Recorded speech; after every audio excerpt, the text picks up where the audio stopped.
Birçok liderin yani işte artık ne bileyim şirketlerin başındakiler olur, CEO'lar olur, bilmem neler olur, devletin yönetimdeki kadrolar olur. Bunlarla alakalı değişim ve dönüşüm süreçleri. Bakın kader çarkı.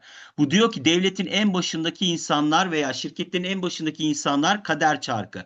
Kader çarkı neydi? Nasıl yolculuğa çıkıyordu? Asılan adamın yoluydu, değil mi bu? Asılan adamın yoluydu. Evet. Asılan adamın yoluna girebilmemiz için ne oluyordu?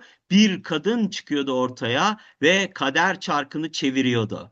Ve oradan asılan adam çıkıyordu. Ne oluyordu? İtibar, statü, her şey alınıyordu. Değil mi? Bir yolculuğa çıkıyordu. Ülke olarak bir yolculuğa çıkıyoruz. Hem ekonomik hem devletin yönetim kadroları nezdinde bir yolculuğa çıkıyoruz. Ve naçar kaldığımız bir süreç tetikleniyor. Ne olacak buralarda? Ama biz neyi göreceğiz? Altta bir kadının tetiklemesiyle olaylar şey yapıyor.